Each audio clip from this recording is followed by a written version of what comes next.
If you're watching this video, that tells me that you're having trouble with potty training, and I am here to help you. Before we dive in, go ahead and like this video down below, do the thing.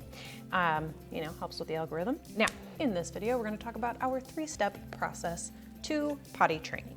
This goes for puppies or for adult dogs, whichever one you've got. In order for this process to work, we need a couple pieces of equipment. So the first one that you're going to need is a notebook and a pen or a pencil, whatever your preferred writing implement is, because we're going to be taking a potty and activity log for our dogs.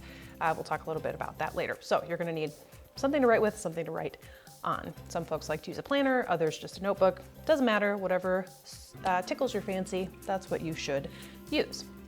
The other thing that you're going to maybe not need necessarily, but what's gonna make your life a lot easier, and I know I'm gonna get flack about this in the comments, but a crate. Crate training is hugely beneficial. It is the ultimate babysitter, and it is going to help you along in this process like you wouldn't believe. We will make another video about the benefits of crate training at some point, and when we have that, I'll link it up here. But yeah, there are so many reasons why teaching your dog to be comfortable in a crate is going to help them throughout their lives. But for potty training specifically, it is a game changer. So you're gonna wanna work on that crate training as well. One thing that you are not going to need, that we do not recommend for most puppies and adult dogs, is using potty pads. So the problem that we have with potty pads is that puppies, as they grow, they develop what's called a substrate preference. So if they are consistently pottying on a potty pad, that feels like fabric. So they are going to learn to be comfortable doing their business on fabric-like materials. So your couch, your rug, a t-shirt on the floor, your carpeting, they're going to gravitate towards those items, and that's where they're going to want to potty because that's where they learned where they should potty. The other problem with it is that it teaches your dog that it is acceptable for them to potty inside. So being inside is it's a huge context, it's a huge indicator for them, and if they get it into their heads that like, oh, it's fine if I potty inside, it's gonna make your life a lot more difficult, that one. There are reasons why you may need to use a potty pad, but generally speaking, we advise that you avoid it at all costs and try to find an alternate option. An example of that would be if you live in an apartment, let's say, but you have like a patio, if you can get, there are those like big like litter tray things, and you get either pine pellets or like alfalfa pellets, and you teach the puppy, how many times am I gonna do that in this video? Teach the puppy to potty on those pellets instead of a potty pad. Especially like the alfalfa pellets, they smell like grass, because alfalfa is a type of grass. So that can start to get the idea in their head that like, okay, pottying on grass, good. So that would definitely be a recommendation over using a potty pad. Now that we have our equipment, we can roll into phase 1 of the potty training process. So the goal of phase 1 is to get your puppy on a consistent schedule. And you obviously have to make sure that the schedule is going to work for your schedule, but we need to make sure that we're getting the puppy out to potty as frequently as we can, dependent on their age. So the general rule of thumb is for every month of your puppy's life, that is an additional hour that you can add in between potty breaks. For example, if you have an 8-week-old puppy's 2 months old, so every 2 hours you're gonna wanna be getting that puppy out to potty. And yes, I know that is a lot. You may need to recruit some friends, family members, neighbors, or make sure that your workplace is on board with you going home every 2 hours to let your puppy out in order to make sure that your puppy is successful. And it is a small price to pay for a well potty trained dog, in my opinion. So that is why we always recommend, if you're going to get a puppy, that you plan accordingly before you actually bring the puppy home, because it's a lot of work and it can be a pain in the butt. But that's what puppies are. They are an adorable pain in the butt, and it's so worth it. You just gotta, power through. So anyways, recruit help where you need it and get them out every 2 hours. So you're gonna take them outside, have them do their business, bring it back in, and then after they've pottied, that's when you can play, do some training, hang out with them, all the relationship building, take them on an explore, what have you. But definitely before you do anything, if your puppy has just woken up from a nap, if you've just gotten them out of the crate, if they just ate like, 20 minutes, 30 minutes prior, you're gonna wanna get them out and give them an opportunity to go. And then every time that they go outside, make it a big party. So you're gonna praise them, you're gonna talk them up, you're gonna tell them what a good puppy they are, and then take them inside and then do whatever you're gonna do. So every time that your puppy potties, you're gonna wanna write that down in your log, and then any other details that you can put in there, the more details that you can give, the better. So that way you can start to pick up on trends as time goes on, so that you can move into phase 2 of the process. Phase 2 is all about stretching the time in between the potty breaks. So after you've had them on this consistent schedule and you're starting to see those trends, then you can start to shift and adjust your potty breaks. Some folks with young puppies will add 15 minutes in between each potty break every week so that you're getting that extra hour every month. Others will just jump that hour every month. Or you can kind of just see how your puppy is doing organically through your potty log. And if you recognize that, okay, I'm taking my puppy out at 8 a.m., they do their business, I take them back out at 10 a.m. and they never go at 10 a.m., but they always go at 11, let's just say. Then you know that you need to start taking them out closer to 11 o'clock. You can skip the 10 o'clock, just start taking them out closer to 11 o'clock. Because puppies, and then especially with adult dogs who aren't properly potty trained, they're going to work on their own, their own rhythm, their own cycle. So you need to take the time to, figure that out. And your potty log is going to be the thing that's going to allow you to figure that out, because you'll have the data points to support it, essentially. Phase 2 is gonna last a couple months, especially if you have a young puppy, because you need to slowly stretch the time as they get older and they're more capable of holding it for a little bit longer. And you're just gonna continue doing this until they are reaching the interval that makes sense for your life and for your schedule. So for example, with our dogs, we get them out every 4 hours generally. We don't like to stretch it more than like 6 hours typically, even though an adult dog can technically hold it for 10 hours, but we don't love that. So, but it all depends on your personal preference. It depends on what you have going on in your life. Some folks obviously work in an office or away from home, so they're gone for most of the day. But that is where we would absolutely recommend continuing to rely on your support system to have folks that will be able to let your dog out to go potty, or if you hire a dog walker, what have you, to get them out in the middle of the day. Or if you work towards giving them a doggy door, then they'll be able to, do their thing. So all kinds of different options, topics for different videos on a different day. But now that leads us into phase 3. So phase 3 is all about teaching your puppy where to potty and where not to potty. And it's really important to hold off on starting phase 3 until you have a really good rhythm going on with phases 1 and 2. And the reason for this is because we are going to be giving our puppies an opportunity to fail, essentially. We're going to guide them through it, but what we don't want to do is get upset with them for pottying inside, because we don't want them ever to think that pottying is wrong. We want them to understand that pottying inside is the wrong choice. They need to go outside. So we need to make sure we're getting those repetitions of showing our puppies what is right before we even give them an opportunity to be incorrect. So we want to give them that opportunity to be correct many, many, many times, all the happy repetitions. And then we will start into phase 3 and we'll teach them that pottying inside is not what we want. So when we know that at 8 a.m. our puppy has to potty, right? So instead of going outside, we're gonna make a pit stop in the kitchen. And we typically recommend starting in the kitchen because most kitchens do not have carpet. It's easier to clean up. So we're gonna make a pit stop in the kitchen and we're going to wait a second and we're gonna see how our puppy responds. If they start doing that potty wiggle and they try to make their way to the door to go outside, then we're going to mark the yes and we're gonna continue and we're gonna go outside and let them do their business outside, because that's showing us that they understand that outside is where the potty happens, not inside. They're uncomfortable, they don't want to go inside. Yes, we go outside. If they go to, squat to pee to do their business, we need to mark the no, calmly but firmly, and then we're gonna take them outside. The timing here is super, super important because we wanna catch them right as they're like sniffing and like looking like they're about to potty, not when they're actually pottying.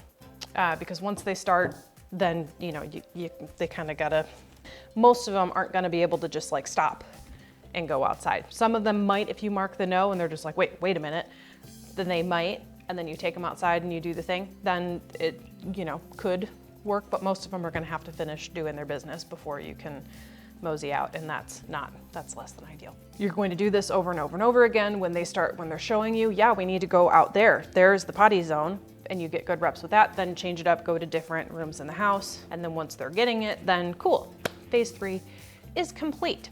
That is great. And at that point, you can be more comfortable allowing your puppy to have a little bit more free time in the house because you've already had that conversation that no, we don't potty here. If they show you that they go to the door, they need to go outside, then you can take them outside. But we always have to keep in mind that if our dog has to go and we don't hear them, if we don't see them go to the door and they're indicating, hey, I need to go outside, and you're not paying attention, they probably are gonna go inside because they have to go. Nature calls, you gotta do what you gotta do. So as they age, and even as an adult dog, you have to always keep this in mind. And that's why we always recommend keeping your dog on somewhat of a schedule so that they know, okay, well, like at these points of the day, that's when I have to potty, and then there you go. Obviously with some people and your schedule, it doesn't quite work that way, but you do have to be a little bit more fluid. But the more consistency in your schedule that you can give your dog, the better off they're gonna be, the more confident and all that jazz, because they know what to expect throughout the day. So that is the general outline of our 3 phases. If you're still with me, drop a thumbs up in the comments. Now we're gonna talk really quickly about troubleshooting, because obviously things don't always go according to plan. One of the biggest problems that our clients run into is that they take their puppy outside and the puppy won't potty, and either the puppy's too distracted, or maybe they genuinely don't have to go at that point, or what have you. So typically what we recommend for that is keep your puppy on leash, be very boring, just stand there. You may softly say like, go potty, but just keep your energy low and keep them close to you, because if they have access to the full yard and they're romping around and sniffing things and doing the thing, they're not thinking about going potty. We want them to have it in their brain that, okay, I go outside, I potty, and then this is that. For some dogs that will work. If you stand like a post and you're boring, eventually they'll go potty, you make a big party of it, and then you move on. Great, do this over and over again, it'll get that thought process in their head. Some dogs, no. So a tactic you could use is to get them moving. So do the exact opposite. So if you get their body moving, a lot of times that'll work stuff through the system, and then they'll be like, oh right, I do need to do that, and then they'll do their business.